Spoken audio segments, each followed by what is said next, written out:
الحمد لله رب العالمين، والصلاة والسلام على سيدنا محمد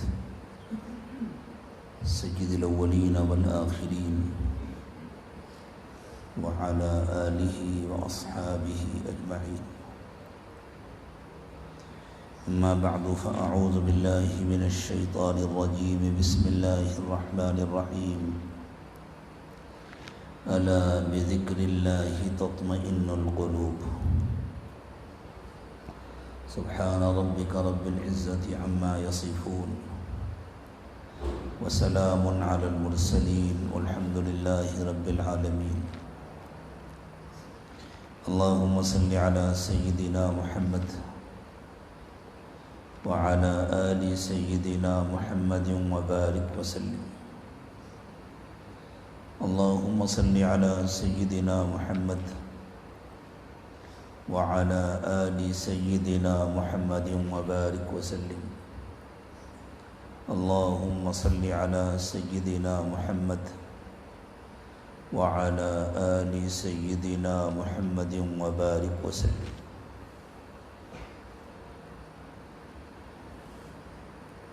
اللہ تعالیٰ نے فضل اور احسان فرمایا، بالکل خلاف توقع یہ رات ہمیں نصیب فرما دی خانقاہ میں جمع ہونے کے لیے. چونکہ مجلس کی تاریخیں تو تقریباً طے ہو گئی ہیں، اور مہینے کے آخری سنیچر اور اتوار کو، اور وہ سنیچر اور اتوار مصروف تھا، اس لیے پچھلی مجلس میں اعلان کر دیا گیا تھا کہ اب انشاءاللہ اگلی مجلس اگست کے مہینے میں ہوگی. لیکن بس اللہ تعالیٰ نے خاص فضل فرمایا، اور کم از کم ایک رات کے لیے ہمارا اور آپ کا یہاں جمع ہونا آسان فرما دیا. اس پر ہم سب اللہ کا جتنا شکر ادا کریں کم ہے. اور اللہ ہمیں توفیق دے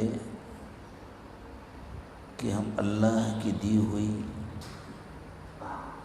اس نعمت کا شکر ادا کر سکیں، اور اس کے ایک ایک سیکنڈ کو اللہ کی مرضی کے مطابق وصول کر سکیں، استعمال کر سکیں. بڑی عجیب بات ہے.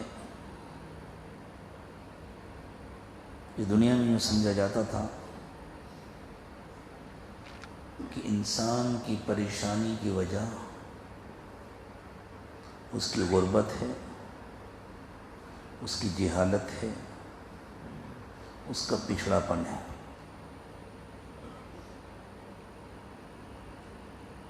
اللہ نے پہلے ہی بتلا دیا تھا کہ انسان کے پریشان ہونے کی اصل وجہ اللہ سے غفلت ہے. اب اللہ تعالی حق کو اس طرح ثابت کر رہے ہیں کہ کسی کی انکار کرنے کی ہمت نہ رہ جائے. دیکھیں، اگر دلائل کے ذریعے کوئی بات ثابت کی جاتی ہے تو کوئی مانتا ہے، کوئی نہیں مانتا، کوئی بحث کرتا ہے، کوئی انکار کرتا ہے. لیکن ایک جگہ چولہا جل رہا ہے، اس کے اوپر لوہے کا توا رکھا ہے، معلوم ہے گرم ہے. آپ 1 گھنٹہ تقریر کیجئے کہ یہ توا گرم ہے، اور ایک شخص کہتا ہے میں نہیں مانتا، کیا کر لیں گے؟ اس کا ہاتھ پکڑ کر کے اس توے کو اوپر رکھ دیجیے. هو الذی ارسل رسولہ بالہدی ودین الحق لیظہرہ علی الدین کلہ. اللہ تعالیٰ نے اپنے نبی علیہ السلام کو مبعوث فرمایا ہے ہدایت اور دین حق کے ساتھ، تاکہ اس دین حق کو اللہ غالب کر دیں دوسرے ہر دین پر۔ دین نظام زندگی کو کہتے ہیں، اگر وہ اللہ کا دیا ہوا ہے تو حق ہے، انسانوں کا بنایا ہوا ہے تو غیر حق ہے، باطل ہے۔ تو انسانوں نے جتنے نظام بنائے ہوئے ہیں، اللہ فرماتے ہیں، اللہ تعالیٰ نے حضرت محمد صلی اللہ علیہ وسلم کی ختم نبوت کی برکت سے یہ فیصلہ فرمایا ہے کہ اللہ اپنے دیے ہوئے سچے نظام کو انسانوں کے بنائے ہوئے ہر نظام پر، یا انسانوں کے تحریف کیے ہوئے ہر نظام پر، انسانوں کے بگاڑے ہوئے ہر نظام پر غالب کر دیں۔ تو وہ غلبہ کس طرح ہو رہا ہے اس کو سمجھیں۔ دنیا میں یہ سمجھا جاتا تھا کہ انسان دنیا میں اس لیے پریشان ہے کہ وہ پچھڑا ہوا ہے، ترقی کر لے گا تو پریشانی ختم ہو جائے گی، جاہل ہے، پڑھ لکھ لے گا تو پریشانی ختم ہو جائے گی، غریب ہے، دولت مند ہو جائے گا تو پریشانی ختم ہو جائے گی۔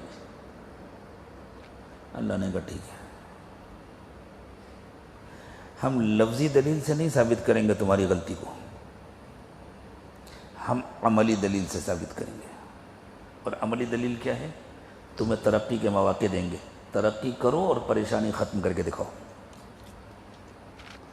ہم تمہیں تعلیم کے مواقع دیں گے، تمہارے پاس جتنے سسٹم ہیں ایجوکیشن کے سب لاگو کر لو،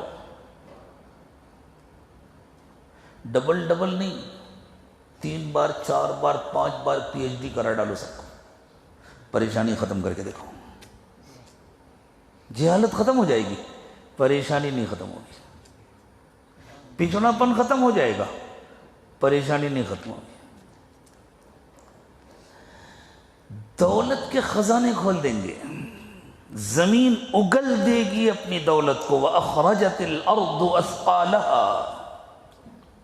اللہ نے وعدہ فرمایا تھا قیامت سے پہلے زمین اپنے سارے بوجھ باہر نکال دے گی، زمین نکال رہی ہے، کہیں سے پٹرول نکل رہا ہے، کہیں سے گیس نکل رہی ہے، کہیں سے سونا نکل رہا ہے، کہیں سے چاندی نکل رہی ہے، کہیں سے ہیرے نکل رہے ہیں، کہیں سے پلاٹینم نکل رہا ہے، کیا کیا نکل رہا ہے زمین سے، جس کے بارے میں کبھی سوچا نہیں کیا تھا وہ سب کچھ نکل رہا ہے۔ بے حساب دولت ہے انسانوں کے پاس، یہ اللہ کی طرف سے احقاق حق کا طریقہ ہے۔ ہم تمہیں دولت کمانے، دولت بنانے کے مواقع دے دیں گے، بن جاؤ دولت مند، پریشانی ختم کر کے دکھاؤ، نہیں ختم ہوتی۔ دنیا میں بعض ممالک ایسے ہیں جہاں پورے ملک میں کوئی ایک بھی جاہل نہیں ہے، ایک شخص بھی ایسا نہیں ہے جس نے اسکول میں نہ پڑھا، کم از کم متوسط درجے کی تعلیم ہر ایک کے پاس ہے، اور ان کا وظیفہ جو ان کا بیکاری کا بھتہ ہوتا ہے وہ ہمارے یہاں کے باکاری کی تنخواہ سے زیادہ ہوتا ہے۔ ہمارے یہاں ایک اچھا خاصا کام کرنے والا محنت کر کے تنخواہ پا کر جتنے میں اپنا گھر چلاتا ہے، ان کے یہاں بیکاری کا بھتہ اس سے زیادہ ہوتا ہے۔ ایک بھی نہیں ہے یورپ کے بعض ملکوں میں جس کے پاس اپنا گھر نہ ہو، گورنمنٹ سب کو گھر دیتی ہے، اور ان کا دعویٰ ہے کہ ہمارے پاس اتنی دولت ہے کہ ہم 100 سال اسی طرح اپنی عوام کو سنبھال سکتے ہیں۔ تو وہاں تو کسی کو پریشان نہیں ہونا چاہیے نا، اگر دنیا والوں کے اس دعوے کو مان لیا جائے۔ ان کے ہاں تو سب کچھ اشاروں پہ ہوتا ہے، آج کل تو سب کچھ ٹچ ہو گیا نا، ادھر چھوا ادھر ہوا، اسی کو تو اشارہ کہتے ہیں نا، تو سب کچھ اشاروں پر ہوتا ہے۔ نہایت ترقی یافتہ، نہایت دولت مند، نہایت مہذب،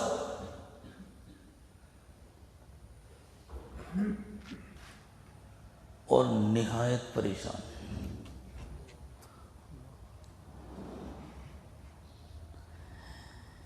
اگر ان کے دعووں کو سچا مان لیا جاتا اسلام کے خلاف جو دعوے تھے، قرآن کے خلاف جو دعوے تھے، اگر ان دعووں کو سچا مان لیا جاتا تو کم از کم ایسے ملکوں کو جنت نظیر ہونا چاہیے۔ جنت میں کسی کا مرنے کا دل نہیں چاہے گا، موت آئے گی بھی نہیں، لیکن جنت میں کسی کا مرنے کا دل نہیں چاہے گا۔ موت جہنم میں بھی نہیں آئے گی، لیکن ہر جہنمی کا مرنے کا دل چاہے گا۔ ہر جہنمی کی یہ تمنا ہوگی کہ مجھے موت آ جائے۔ وہ جہنم کے داروغہ سے درخواست کریں گے، یا مالک لیقضی علینا ربک۔ مالک نام ہے جہنم کے انچارج کا، جہنم کے نگراں فرشتے کا۔ تو اللہ تعالیٰ فرماتے ہیں جہنمی مالک سے کہیں گے تمہارا رب ہماری تو سنتا نہیں، تم سفارش کر دو نا۔ بہت دن ہو جائیں گے نا ساتھ ساتھ رہتے رہتے، تو کچھ تو رشتہ ہو جائے گا، کچھ تو انسیت ہو جائے گی۔ جیسے جو لوگ جیل میں بہت دن بند رہتے ہیں ان کو جیلر سے انسیت ہو جاتی ہے، وہ جیلر کو اپنا سمجھنے لگتے ہیں، ایک طرح کی رشتہ داری ہو جاتی ہے۔ تو جہنمی بھی کم از کم جہنم کا جو نگراں فرشتہ ہے، جو ان کے ہیڈ ہوں گے، ان کا نام ہے مالک، ان کو وہ اپنا سمجھنے لگیں گے، تو ان سے کہیں گے بھئی ہمارا تمہارا تو رشتہ ہے، تم ہی سفارش کر دو اللہ سے لیقضی علینا ربک، کہ اللہ ہمیں ختم کر دے۔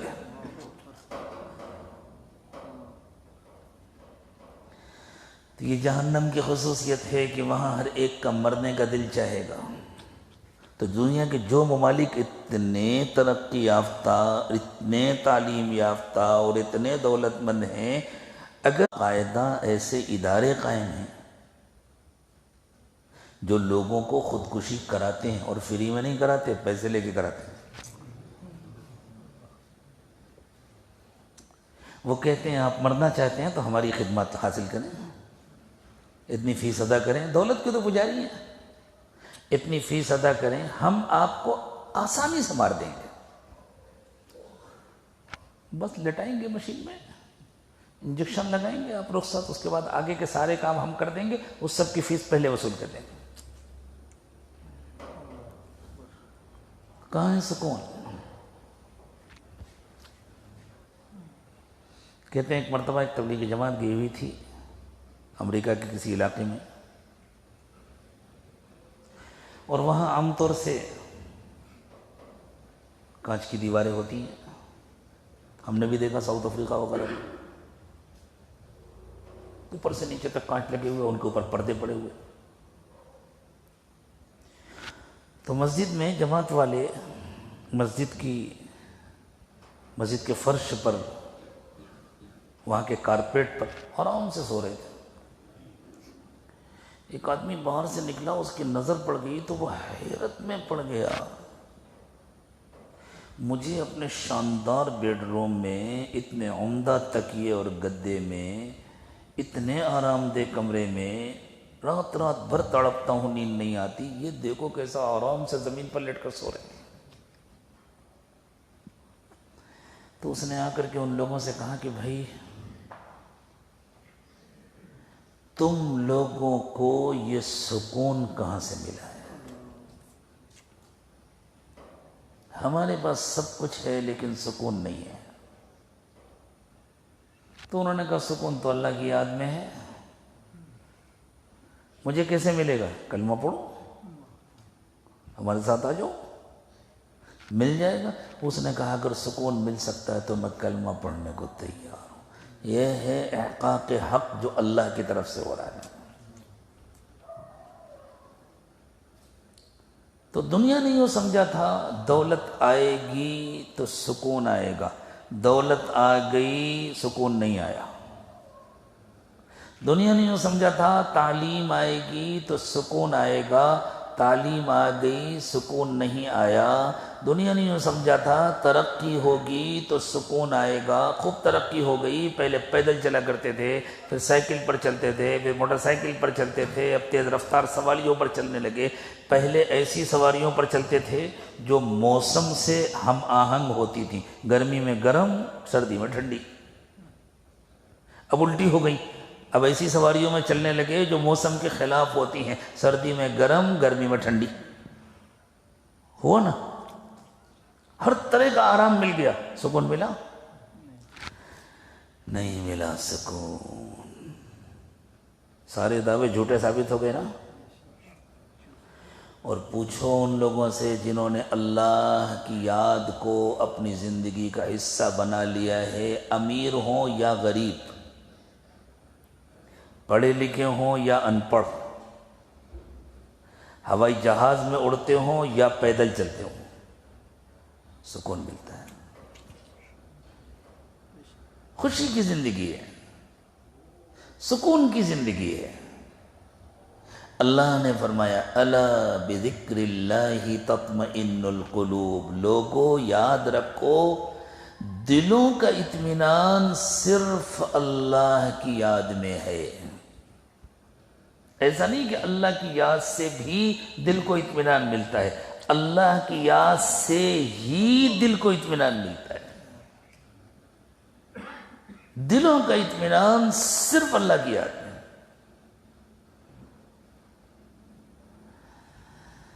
افسوس کی بات یہ ہے کہ جن کے پاس یہ نعمت تھی وہ بھی سکون کی تلاش میں دوسروں کے پیچھے بھاگنے لگے۔ ہمیں تو ایمان کی برکت سے اللہ نے یہ نعمت دی ہوئی تھی نا، ہم بھی دوسروں کی باتوں میں آ گئے۔ میں یہ نہیں کہتا کہ آپ ترقی نہ کریں، میں یہ نہیں کہتا کہ آپ اعلیٰ تعلیم حاصل نہ کریں یا اپنے بچوں کو نہ دلائیں، میں یہ نہیں کہتا کہ آپ دولت نہ کمائیں، حلال طریقے سے کمائیں، میں یہ کہہ رہا ہوں ان ساری نعمتوں کے جمع ہونے کے بعد بھی جب تک اللہ سے دل نہیں لگے گا سکون نہیں ملے گا۔ باقی یہ نعمتیں بھی تو اللہ نے ہمارے لیے بنائی ہیں نا۔ قل من حرم زینت اللہ التی اخرج لعباده والطیبات من الرزق، اللہ تعالیٰ نے فرمایا ہے نبی صلی اللہ علیہ وسلم آپ لوگوں سے پوچھئے کہ اللہ تعالیٰ نے جو زیب و زینت کا سامان بنایا ہے، جو عمدہ عمدہ کھانے بنائے ہیں، ان کو بندوں کے لیے کس نے حرام کر دیا؟ قل ہی للذین آمنوا فی الحیات الدنیا خالصتا یوم القیامہ، آپ کہہ دیجئے کہ دنیا کی زندگی میں یہ ایمان والوں کے لیے ہے، لیکن دوسروں کو بھی اللہ دیتے، اصل ہے ایمان والوں کے لیے لیکن دوسروں کو بھی دیتے ہیں۔ چونکہ اللہ کی نگاہوں میں بے قیمت ہے، اس لیے کبھی کبھی ایمان والے سے زیادہ دوسرے کو دے دیتے ہیں، لیکن آخرت میں یہ نعمتیں صرف ایمان والوں کو ملیں گی، دوسروں کو نہیں ملیں گی۔ لیکن ان ساری نعمتوں کے مل جانے کے بعد بھی سکون نہیں ملے گا جب تک دل میں اللہ کی یاد نہیں ہوگی۔ جیسے انسان کے لیے پیر ضروری ہے کہ نہیں ضروری؟ کیوں ضروری ہے؟ نہیں کام چلے گا پیر کے بغیر؟ چلے اچھا ضروری ہے تو رکھیے سنبھال کے۔ ہاتھ بھی ضروری ہے نا، آنکھیں بھی ضروری ہیں، کان بھی ضروری ہے۔ اچھا یہ سب کچھ ہو صرف جان نہ ہو تو کوئی کام بنے گا؟ جان ہو تو یہ سب چیزیں کام کی ہیں، جان نہ ہو تو نہ ہاتھ کام کا، نہ پیر کام کا، نہ آنکھ کام کی، نہ کان کام کا۔ جان ہے تو یہ ساری چیزیں کام کی، جان نہ ہو تو ان میں سے کوئی چیز کسی کام کی نہیں۔ اسی طرح اللہ کی یاد ہے تو تعلیم بھی کام کی ہے، دولت بھی کام کی ہے، ترقی بھی کام کی ہے۔ اللہ کی یاد نہ ہو، اللہ کا تعلق نہ ہو تو ان میں سے کوئی چیز کسی کام کی نہیں۔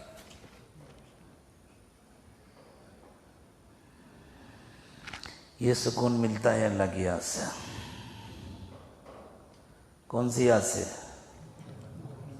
تھوڑی سی، 5 منٹ، 2 منٹ، پارٹ ٹائم، اس سے نہیں ملتا۔ اللہ کی دائمی یاد سے۔ اتنی محنت ذکر کی کہ قلب زندہ ہو جائے،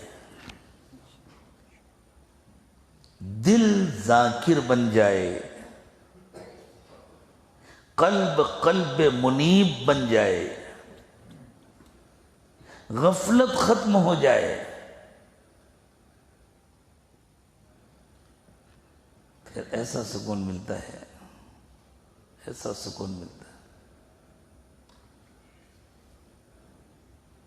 ایک بزرگ کو ایک ظالم حاکم نے قتل کرایا، تابعی تھے، بڑے اللہ والے تھے، لوگوں کے لیے ایک نیا تجربہ تھا کہ قتل کے بعد بہت ڈھیر سارا خون نکلا۔ عام طور سے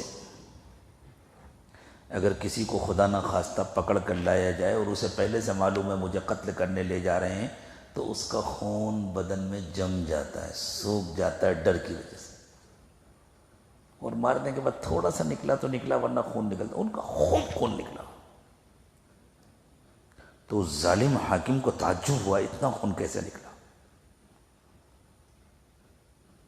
قریب کا زمانہ تھا، رسول اللہ صلی اللہ علیہ وسلم سے بہت سے لوگ تھے جو اس ظالم کے ڈر سے بول نہیں سکتے تھے، لیکن حقیقت تو جانتے تھے۔ انہوں نے کہا اصل میں ان کے دل میں موت کا ڈر نہیں تھا، اس وجہ سے ان کا خون جمع نہیں تھا۔ موت سامنے نظر آ رہی ہے لیکن موت کا ڈر نہیں ہے۔ اس بات کا یقین ہے جتنی زندگی اللہ نے دی ہے اتنی ہی زندگی میں جی سکوں گا، اس سے زیادہ نہیں، اور جب اللہ نے موت لکھی ہے تب میں چلا جاؤں گا اس دنیا سے، اور جس حال میں موت لکھی ہے اس حال میں چلا جاؤں گا۔ موت ڈرنے کی چیز نہیں ہے، بری موت ڈرنے کی چیز ہے، موت ڈرنے کی چیز نہیں ہے، کفر کی موت ڈرنے کی چیز ہے۔ یہ باتیں کہنی بہت آسان ہے، کتنی آسانی سے میں نے کہہ دیا اور کتنی آسانی سے آپ نے سن لیا، لیکن خدا نہ خواستہ کوئی خطرہ سامنے آ جائے تو کہنے والے کا بھی کیا حال ہوگا، سننے والوں کا بھی کیا حال ہوگا۔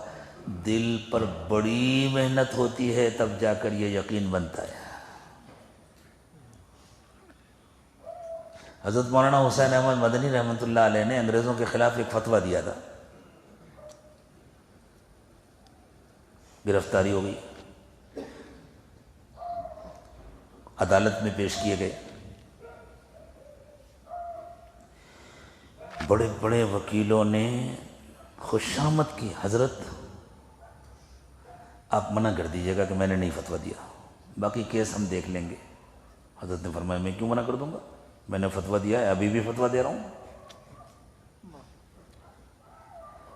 انہوں نے کہا حضرت امت کو آپ کی ضرورت ہے۔ حضرت نے کسی کی نہیں سنی، کورٹ میں گئے، جج نے پوچھا حسین احمد تم نے ہماری حکومت کے خلاف یہ فتویٰ دیا ہے؟ آپ نے فرمایا میں ابھی بھی یہی فتویٰ دے رہا ہوں، یہ فتویٰ میں نے سوچ سمجھ کے دیا ہے۔ جج کو یہ امید نہیں تھی کہ اتنی جرأت کا جواب سننے کو ملے گا، تو اس نے بڑے غصے کے ساتھ کہا تمہیں اس کا انجام معلوم ہے، تم کو پھانسی دے دی جائے گی۔ تو حضرت نے اپنا بیگ اٹھایا، کھولا اور اس کے اندر سے کفن کا کپڑا نکالا، کہا حسین احمد اپنا کفن لے کر آیا ہے، جو سچ ہے وہی کہے گا، اگر تم پھانسی دے دیتے ہو تو میں تمہارے کفن کا احسان نہیں لینا چاہتا، میں اپنا کفن دیوبند سے ساتھ لے کر آیا ہوں۔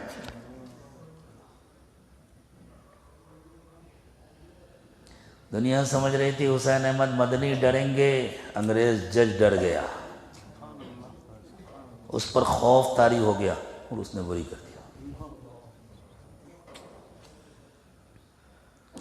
جب اللہ سے تعلق ہو جاتا ہے نا تو پھر اللہ کے پاس جانے سے ڈر نہیں لگتا، اللہ کی ناراضگی سے ڈر لگتا ہے۔ ہم لوگوں کا حال یہ ہے کہ اللہ کے پاس جانے سے ہمیں بڑا ڈر لگتا ہے، موت کی یہی معنی ہے نا، اور اللہ کی ناراضگی سے ڈر نہیں لگتا، دن رات اللہ کو ناراض کرتے، اللہ کرے اس کا الٹا ہو جائے۔ ہمارے دلوں میں اللہ کی ناراضگی کا ڈر آ جائے کہ اللہ ناراض نہ ہو، اس کے بعد اللہ جو چاہے کریں، اللہ میں آپ کا، میری جان آپ کی. یہی تو مانا ہے انا للہ و انا الیہ راجعون کے اللہ ہم آپ کے ہیں، ہمارا سب کچھ آپ کا ہے، بس آپ ناراض نہ ہوئیے گا.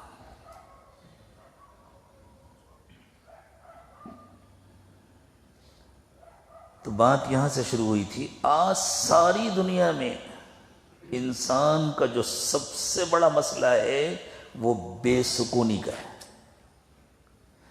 جس کو دیکھو جس کو ڈپریشن کا مریض ہے. کیا چیز ہے ڈپریشن؟ بے چینی، بے سکونی. اور پتہ ہے آج کے زمانے کا جو فیشن ہے نا، کوئی ادھر سے بال کاٹتا ہے، کوئی ادھر سے بال کاٹتا ہے، کوئی پینٹ پھاڑتا ہے، کوئی شرٹ پھاڑتا ہے، یہاں سے کھلی ہوئی، وہاں سے کھلی ہوئی، یہاں سے پھٹی ہوئی، یہاں سے اٹھی. یہ کیا ہے معلوم ہے؟ یہ اندر کی بے چینی ہے. کسی پل چین نہیں ہے. جس کا دل چاہے اس پر ریسرچ کر لے. جس کو فیشن سمجھا جاتا ہے، یہ فیشن نہیں ہے، یہ اندر کی بے چینی ہے. کسی کو کسی پل چین نہیں ہے، کوئی کسی حال میں مطمئن نہیں ہے. نہ جھوپڑے میں مطمئن ہے، نہ محلوں میں مطمئن ہے، نہ پیدل چل کر مطمئن ہے، نہ ہوائی جہازوں میں اڑ کے مطمئن ہے، نہ سادہ کھا کر مطمئن ہے، نہ اچھا سے اچھا کھانا کھا کر مطمئن ہے. دنیا کا سب سے بڑا مسئلہ اس زمانے میں بے چینی ہے.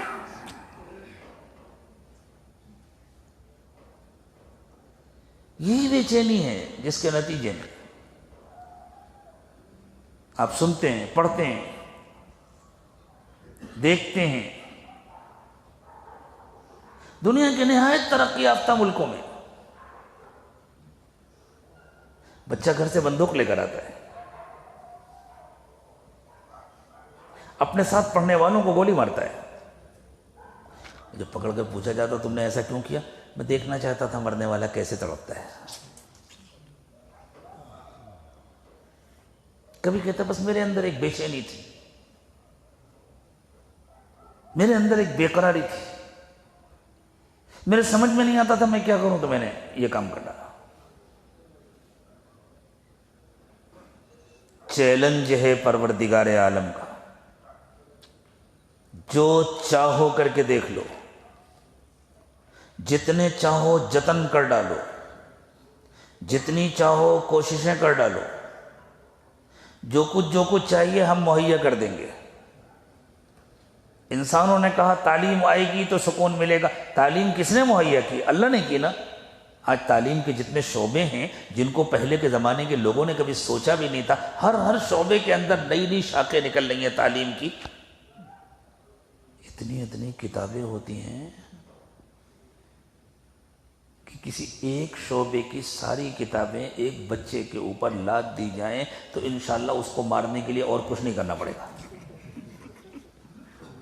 کمر تو ٹوٹ جائے گی اس کی. ہوتی کہ نہیں ہوتی اتنی بتلائیں انجینئرنگ والے بتلائیں. تمہارا ایک شعبہ انجینئرنگ، اس کی جتنی شاخیں ہیں ان سب کی کتابیں اکیلے اٹھا پاؤ گے؟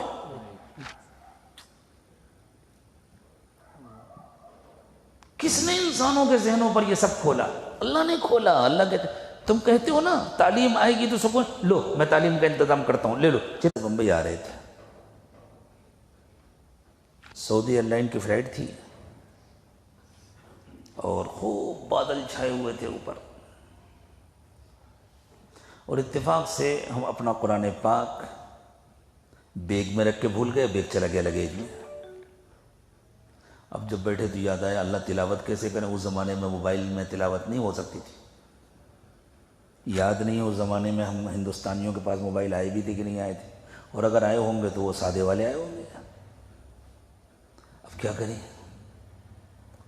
تو میں نے ہوسٹس سے معلوم کیا کہ بھئی قرآن کا نسخہ مل جائے گا کیا؟ تو انہوں نے لا کے دیا کہ جی یہ لے لیجئے، لیکن ایک ہسٹس نے لا کے دیا اور یوں کہا اس میں میرا جو نشان لگا ہے اس کو رہنے دیجیے گا، آپ تلاوت کر لیجیے، یہ نشان نہ ہٹائیے گا۔ مسلمان لڑکی تھی۔ میں دیر تک تلاوت کرتا رہا، جب تلاوت کر کے فارغ ہو گیا تو وہ 2-3 مسلمان لڑکیاں تھیں، وہ اپنے سر پر ذرا دوپٹہ وغیرہ ٹھیک کر کے اور میرے قریب میں آ کر بیٹھ گئیں اور کہنے لگیں حضرت ہمیں کچھ نصیحت کیجیے۔ اب ہم انہیں دیکھ تو سکتے نہیں تھے اور لمبی گفتگو بھی نہیں کر سکتے تھے۔ اتفاق کی بات یہ ہے کہ اس دن میں نے قرآن پاک کا جو حصہ پڑھا تھا، جس حصے کی تلاوت کی تھی، اس میں بادلوں کا تذکرہ تھا، اور ہم بادلوں کے اوپر سے گزر رہے تھے اور بادلوں کے پہاڑ ہمیں سامنے نظر آ رہے تھے، اور اس میں ان پہاڑوں کا تذکرہ تھا جو بادلوں کے ذریعے بنتے ہیں۔ تو میں نے ان لوگوں سے کہا باہر جھانکو، باہر جھانک کر دیکھو یہ پہاڑ، یہ بادل کیسے لگ رہے ہیں؟ تو ان کہے تو بالکل پہاڑ جیسے لگ رہے ہیں۔ ہم نے کہا نیچے سے ایسا محسوس ہوتا ہے کہ اتنے اونچے اونچے ہوں گے؟ بعض بادل جو ایک دوسرے کے اوپر تہ بتہ جمع ہوتے ہیں 80 کلومیٹر تک کے ہوتے ہیں، نیچے سے کوئی سوچ بھی نہیں سکتا۔ نیچے سے کوئی دیکھ سکتا ہے ان کو؟ تو انہوں نے کہا نہیں، ان کی اس شکل کو اوپر سے دیکھ کے تو کوئی بیان کر سکتا ہے، زمین سے دیکھ کے کوئی بیان کر سکتا ہے؟ نہیں۔ قرآن کب اترا تھا؟ 1400 سال پہلے۔ اس زمانے میں کوئی اوپر آیا تھا؟ نہیں آیا تھا۔ کسی انسان کو نہیں معلوم تھا کہ اوپر سے بادلوں کی بناوٹ کیسی ہوتی ہے۔ تو میں نے ان لوگوں سے کہا اب میں ان آیات کا ترجمہ تم کو سناتا ہوں، جن آیات میں اللہ تعالیٰ نے فرمایا ہے کہ ہم بادلوں کو جمع کرتے ہیں اور ان کے پہاڑ بناتے ہیں، ایک کے اوپر ایک جمع کر دیتے ہیں۔ ہم نے کہا یہ کیا بتلا رہی ہیں یہ آیات؟ قرآن کس کی کتاب ہے؟ اس کی کتاب ہے جس نے قرآن کو بھی اتارا ہے، جس نے بادلوں کو بھی بنایا ہے، جس نے پوری دنیا کو بنایا ہے۔ تو انسان زمین پر چلتا تھا، حسرت سے پرندوں کو دیکھتا تھا، کبھی سوچ سکتا تھا اوپر جائیں گے؟ آج انسان اوپر جا کے دیکھتا ہے۔ چاند پر جا کر دیکھ کر آیا چاند کیسا ہے، مریخ پر اپنی گاڑی بھیج کر کے، اپنے کیمرے بھیج کر کے اس نے وہاں کی تصویریں حاصل کر لی، اپنے اعلیٰ ترین کیمروں کے ذریعے اور اعلیٰ ترین مشینوں کے ذریعے وہ دوسری کہکشاؤں کی تصویریں حاصل کر رہا ہے اور وہاں کے حالات معلوم کر رہا ہے۔ تو یہ سب کس نے انتظام کیا؟ اللہ نے انتظام کیا۔ ہم تمہارے دعووں کو کھوکھلا کر کے دکھائیں گے، جو چاہیے وہ لے لو۔ کتنی ترقی کرنا چاہتے ہو ہم اس کے راستے کھول دیتے ہیں، کتنی دولت چاہتے ہو ہم اس کا انتظام کر دیتے ہیں، کتنی تعلیم چاہتے ہو ہم اس سب کا بھی انتظام کر دیتے ہیں۔ اس کے بعد سکون دکھاؤ، سکون کہاں ہے؟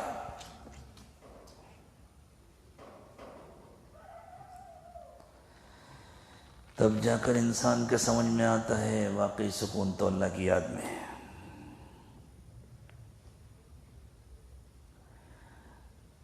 اب اگر ہمیں بھی سکون نہ ملے تو پھر دنیا کہے گی کہ بھئی قرآن تو سچا نہیں ہے۔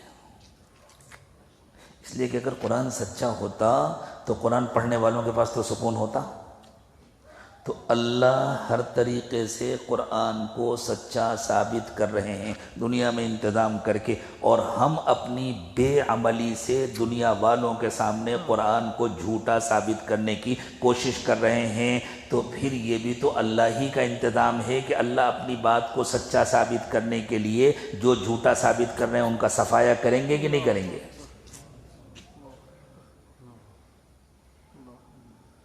پھر جو ہو رہا ہے کیا اس کے سوا کچھ اور ہونا چاہیے؟ ہمارا کام یہ ہے کہ ہم اپنے عمل سے، اپنے کردار سے دنیا کے سامنے یہ نمونہ پیش کریں کہ اللہ کا کلام سچا ہے۔ ساری دنیا میں سکون کو نہ پانے والے ایک ایمان والے کی زندگی کو دیکھیں اور رشک سے دیکھیں، کتنا خوش نصیب ہے، اس کو کتنا سکون حاصل ہے۔ بھئی مجھے کیسے ملے گا؟ کہے گا جیسے مجھے ملا ویسے تم کو بھی مل جائے گا، آ جاؤ، اللہ کو مان لو، اللہ کے رسول کو مان لو، اللہ کے دین کو مان لو، اللہ کو یاد کرنا شروع کرو، جیسے مجھے ملا ویسے تمہیں بھی ملے گا۔ ذکر کی اتنی محنت جس کے نتیجے میں ہمارے اندر صبر آ جائے، شکر آ جائے، زہد آ جائے، انابت آ جائے، اللہ کے لیے قربانی دینے کا جذبہ آ جائے، ریاضت اور مجاہدہ آ جائے، رضا بالقضاء آ جائے. یہ سب کچھ اس وقت تک نہیں آئے گا جب تک ہر وقت ہمارے دل میں اللہ کی یاد نہ آ جائے. یہاں اسی لیے آتے ہیں. یہاں تو دنیا کا کوئی سامان بھی نہیں ہے. آپ کو اللہ تعالیٰ نے اچھے اچھے مکانات دیے، اچھے اچھے بستر دیے، اچھے اچھے کمرے دیے.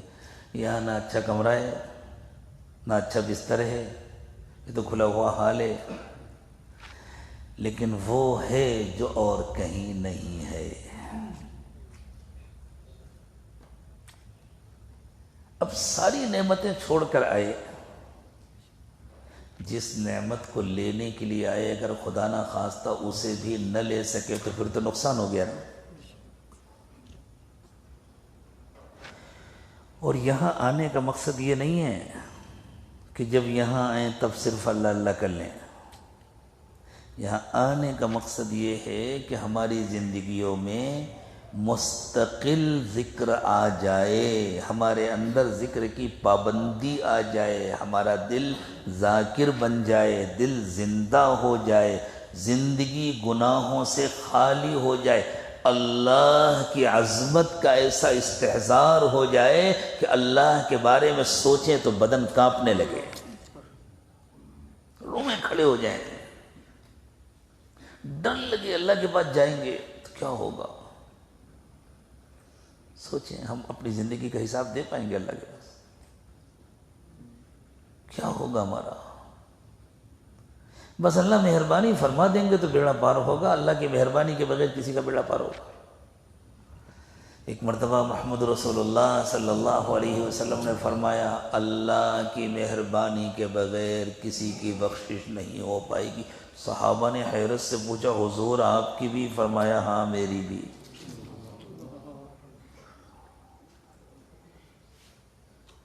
حضور کا مقام سب سے بلند ہے، لیکن کس نے بنایا ہے بلند مقام؟ اللہ ہی نے بنایا نا. تو اللہ کی مہربانی تو ہے نا.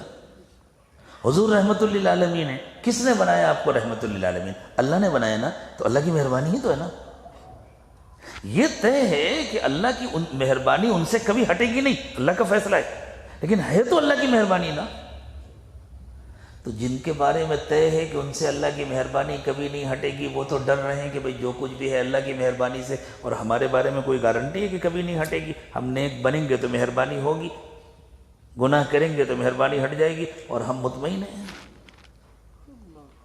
اللہ کرے ہمارا یہ اطمینان ختم ہو جائے، پھر سکون ملے گا، پھر حقیقی اطمینان نصیب ہوگا. ہاں پھر تو ایسا سکون ملے گا کہ کانٹوں پر بھی نیند آ جائے گی. پھر تو ایسا سکون ملتا ہے تختہ دار پر بھی نیند آ جاتی ہے. ایک صحابی کو مکے والوں نے پکڑ لیا، مارنے کے لیے لے گئے. چاروں طرف سے لوگ جمع ہو گئے، ہجومی تشدد، مجمع جمع ہو گیا اس اکیلے بے قصور کو مارنے کے لیے. اور ان کے دل کے سکون کا یہ عالم ہے کہ لوگوں نے ان سے کہا اب تو تمہیں افسوس ہو رہا ہوگا، کہاں پھنسے تھے محمد کا کلمہ پڑھ کے، نعوذ باللہ. کیا تمہارا یہ دل چاہتا ہے کہ تم چھوٹ جاؤ اور تمہاری جگہ پر یہ حشر محمد صلی اللہ علیہ وسلم کو؟ تو انہوں نے اچانک تڑپ کر کے کہا کیا کہتے ہو بدتمیزو، گستاخو، مجھے تو یہ بھی پسند نہیں ہے کہ میری جان بچ جائے اور میری جان کے بچنے کے عوض میں میرے آقا حضرت محمد صلی اللہ علیہ وسلم کے پیر کے تلوے میں ایک چھوٹا سا کانٹا چبھے. یعنی اگر یہ فیصلہ ہو بس ان کے تلوے میں ایک چھوٹا سا کانٹا چبھ جائے گا اور اس تکلیف کے بدلے میں تمہاری جان بچ جائے گی، تو میں کہوں گا نہیں نہیں، مجھے اپنی جان نہیں بچانی، میرے آقا کے پیر میں کانٹا نہ چبھے. مخالفین تو جل بھن کر خاک ہو گئے. انہوں نے جب حملہ شروع کیا تو وہ اطمینان سے فرماتے ہیں, انہیں معلوم تھا میری لاش گرے گی, اس کے ٹکڑے ٹکڑے کیے جائیں گے, مجھے کفن بھی نہیں ملے گا, مجھے دفن بھی نہیں کریں گے یہ لوگ. لیکن وہ اطمینان سے کہتے ہیں فلست ابالی حین اقتل مسلما علی ای شق کان فی اللہ مصرعی. اگر اللہ مجھ سے راضی ہے کہ میں اللہ کا فرما بردار بن کر دنیا سے جا رہا ہوں, مجھے کوئی پرواہ نہیں کدھر گروں گا, کیا حال ہوگا, ہوگا جو ہوگا, اللہ راضی ہے, بس ہو گیا کام. یہ سکون ہے نا, یہ اطمینان ہے نا. اب جن حالات سے ہم گزر رہے ہیں اس سکون کے بغیر کام چلے گا نہیں. اور یہ کہاں ملے گا؟ کپڑا لوہے کی دکان پہ ملتا ہے, غلہ سیمنٹ کی دکان پہ ملتا ہے. ارے بھائی غلے کی دکان پہ غلہ ملتا ہے, کپڑے کی دکان پہ کپڑا ملتا ہے, دوا کی دکان پہ دوا ملتی ہے, سکون کی دکان میں سکون ملتا ہے. اور سکون کی دکان کو خانقاہ کہتے ہیں. خانقاہ کسے کہتے ہیں؟ سکون کی دکان کو کہتے ہیں. کسی نے کہا تھا, کسی اللہ والے کا انتقال ہوا تو کسی نے کہا وہ جو بیچتے تھے دوائے دل وہ دکان اپنی بڑھا گئے. وہ جو دل کی دوا بیچتے تھے وہ تو دکان بند کر کے چلے گئے. یہ کیا ہے دوائے دل؟ یہ دوائے دل یہی تو سکون کی دوا ہے. یہ اللہ کی یاد, یہ اللہ کا ذکر, یہ تقوی. اور جہاں نہ ملے وہ خانقاہ نہیں ہے, پھر وہ واقعی دکان ہے. جہاں ملے وہ دوائے دل کی دکان ہے. اللہ کرے دوائے دل کی یہ دکان ہمیشہ آباد رہے اور یہاں سے قیامت تک آنے والوں کو دل کی دوا ملتی رہے. اور اللہ کرے ہمیں اور آپ کو بھی مل جائے. اصل میں ہمارا معمول تو یہ تھا کہ اس وقت ہم کچھ سلوک سے متعلق اور کچھ لطائف سے متعلق گفتگو کیا کرتے تھے, لیکن اس مرتبہ تو اللہ تعالیٰ نے ہمیں رات ہی کا وقت دیا ہے. صبح تو انشاءاللہ یہ بزم بکھر جائے گی, آپ کہیں جائیں گے, ہم کہیں جائیں گے, اس سے زیادہ کا وقت نہیں ہے. اس لیے کل جو بات عرض کرنی تھی وہ آج میں نے عرض کی. صبح تو ہم دعا کریں گے اور پھر رخصت ہو جائیں گے انشاءاللہ. اللہ تعالیٰ ہمیں رات کی قدر کرنے کی توفیق عطا فرمائے. آج کسی کی ملاقات نہیں ہوگی, وقت چونکہ بہت کم ہے. جن کے جو سبق ہیں وہ انہی پر محنت کریں. بس یہاں مصافحہ ہوگا, باقی ایک ایک سیکنڈ کی قدر کریں. ملاقاتیں انشاءاللہ حج سے واپسی کے بعد ہوں گی, ٹھیک ہے نا؟ کسی کو شکایت تو نہیں ہے؟ کسی کو شکایت ہو تو بتلا دو. اس میں زیادہ فائدہ ہے. اگر ہم ملاقاتوں میں وقت خرچ کریں گے تو آپ کا بھی وقت جائے گا, ہمارا بھی وقت جائے گا, اور جس کام کے لیے ہم آئے ہیں اس کے لیے وقت کم ملے گا. اس لیے کام کریں, بات چیت بھی نہ کریں, بے ضرورت جاگے بھی نہیں, اور بے ضرورت سوئیں بھی نہیں. سمجھ رہے ہیں؟ ہم لوگ دونوں کام کرتے ہیں, بے ضرورت جاگتے بھی ہیں اور بے ضرورت سوتے بھی ہیں. تھوڑا سا کم سوئیں, تھوڑی سی قربانی دیں. اور اس سے آگے ایک قربانی کے لیے اور کہوں, اگر ہمت ہو, بے ضرورت کھائیں بھی نہیں. کھاتے بھی بہت زیادہ ہیں. ضرورت جتنی ہے اتنا کھائیں, جتنی ضرورت ہے اتنا سوئیں, جتنی واقعی ضرورت ہے اتنا بولیں. باقی کوشش کریں, اس کو تمنا بنائیں کہ جلدی سے میرا دل جاری ہو جائے. ہر وقت دل اللہ کو یاد کیا کرے. کیا مزہ ہے دل کی یاد میں, دل اللہ سے لگا رہے. ایسا مزہ آتا ہے, ایسا مزہ آتا ہے کہ دنیا میں کسی اور نعمت میں ایسا مزہ نہیں آتا. پھر نماز میں بھی مزہ آتا ہے, پھر تلاوت میں بھی مزہ آتا ہے, پھر اللہ کا نام لینے میں مزہ آتا ہے, منہ میٹھا ہو جاتا ہے. اللہ یہ لذت ہم سب کو عطا فرما دے. پھر رسول اکرم صلی اللہ علیہ وسلم پر درود پاک پڑھنے میں بھی مزہ آتا ہے جب یہ احساس ہوتا ہے انہی کے صدقے میں تو یہ نعمت ملی ہے، تو لگتا ہے قربان ہو جائے ان پر، جن کے صدقے میں ہمیں یہ نعمت ملی۔ اللہ کرے کہ یہ نعمت مل جائے۔ آپ دیکھیں، اس کی محنت کر کے دیکھیں، آپ محسوس کریں گے اپنے دل میں اللہ کی محبت کتنی بڑھتی ہے، اللہ کے رسول کی محبت کتنی بڑھتی ہے۔ باتیں ہوتی ہیں ورنہ، لیکن جب ذکر کی محنت ہوتی ہے، جب دل جاری ہوتا ہے، تو پھر حقیقت میں دل میں اللہ کی محبت بڑھتی ہے، اللہ کے نبی صلی اللہ علیہ وسلم کی محبت بڑھتی ہے۔ اللہ یہ نعمت مجھے بھی عطا فرمائے، آپ کو بھی عطا فرمائے۔ اب انشاءاللہ ترتیب کے مطابق خدمت کے ساتھی متعین ہوں گے، پھر کھانا کھلایا جائے گا، پھر آپ آرام فرمائیں گے، پھر تہجد میں اٹھایا جائے گا۔ تھوڑا سا جلدی اٹھا دیں تو شکایت تو نہیں ہوگی نا؟ ہاں، تو تھوڑا جلدی ہی اٹھائیں گے انشاءاللہ، اور پھر آپ تہجد پڑھیں گے، مراقبہ کریں گے، پھر اللہ سے مانگیں گے، سارے بھکاری مل کر اللہ سے مانگیں گے، اللہ کو پیار آ جائے، اللہ تعالی ہم سب کو نواز دیں، اپنا بنا لیں۔ وہ سب سے بڑی اللہ کی نوازش یہ ہے کہ اللہ اپنا بنا لیں اور ہمارے بن جائیں۔ اور پھر انشاءاللہ فجر کی نماز کے بعد جیسے معمول ہے سورہ یاسین کی تلاوت ہوگی، اور پھر ختم خواجگان ہوگا، پھر مراقبہ ہوگا، اور اس سے فارغ ہو کر اشراق پڑھیں گے۔ آپ بھوکے پیاسے آپ کو واپس نہیں کریں گے انشاءاللہ، ناشتہ کرا کے رخصت کر دیں گے، ٹھیک ہے؟ لیکن یہ صرف آج کی رات کریں گے یا انشاءاللہ ہر رات کریں گے؟ آج تو سب کریں گے ہی، ہمیں اطمینان ہے۔ ہمیں تو درخواست یہ کرنی ہے کہ بھئی اب زندگی بھر کے لیے ہمت کر لو۔ اللہ تعالیٰ مہربانی فرمائے۔ جو لوگ سلسلے میں داخل ہونے کی نیت سے تشریف لائے ہیں، وہ سلسلے میں داخل ہونے کی نیت سے بیعت کے کلمات پڑھیں۔ جو پہلے سے سلسلے میں داخل ہیں وہ اپنے اس رشتے کو تازہ کریں، اپنی بیعت کی تجدید کریں۔ بسم اللہ الرحمن الرحیم۔ لا الہ الا اللہ محمد الرسول اللہ صلی اللہ علیہ وسلم۔ آمنت باللہ وملائکتہ وکتبہ ورسلہ والیوم الآخر والقدر خیرہ وشرہ من اللہ تعالی والبعث بعد الموت۔ آمنت باللہ کما ہوا بأسمائہ وصفاتہ وقبلت جمیع احکامہ۔ اشہد ان لا الہ الا اللہ واشہد ان محمدا عبدہ ورسولہ۔ استغفر اللہ ربی من کل ذنب واتوب الیہ برحمتک یا ارحم الراحمین۔ ماشاءاللہ ان کلمات کو پڑھ کر کے سلسلہ عالیہ نقشبندیہ میں داخل ہو گئے۔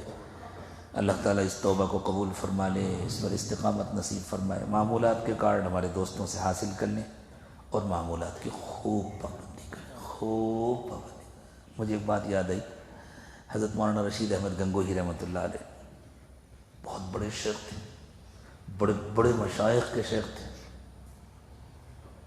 جب بیعت ہوئے حضرت حاجی امداد اللہ صاحب مہاجر مکی رحمۃ اللہ علیہ سے، اس وقت وہ صرف عالم تھے، بہت بڑے عالم تھے۔ تو انہوں نے کہا حضرت بیعت تو ہو جاؤں گا، لیکن یہ معمولات وغیرہ مجھ سے نہیں ہو پائیں گے۔ حضرت نے فرمایا کوئی حرج نہیں۔ حضرت کو بھی اطمینان تھا، تھوڑا سا چکھنے تو دو بندے کو۔ حدیث پڑھاتے ہوئے جب انہوں نے اپنے شاگردوں کو یہ واقعہ سنایا کہ میں نے حضرت سے یوں کہا تھا اور حضرت نے فرمایا کوئی حرج نہیں، یہ تو میں آپ کی آسانی کے لیے کہہ رہا ہوں کوئی حرج نہیں۔ حضرت کا جملہ تھا کیا مذائقہ ہے، لیکن اس کا ترجمہ کرنا پڑے گا، اس لیے میں نے ترجمہ کر کے بتلایا کہ حضرت نے فرمایا کوئی حرج نہیں۔ تو شاگردوں نے پوچھا حضرت پھر آپ نے کیا کیا؟ فرمایا پھر تو جان کھپا دی۔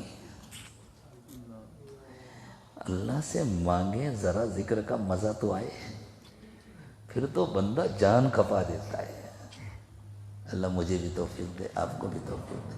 وآخر دعوانا ان الحمد للہ رب العالمین۔ مولانا ذرا ترتیب بنائیں گے انشاءاللہ، اس کے بعد مصافحہ ہوگا۔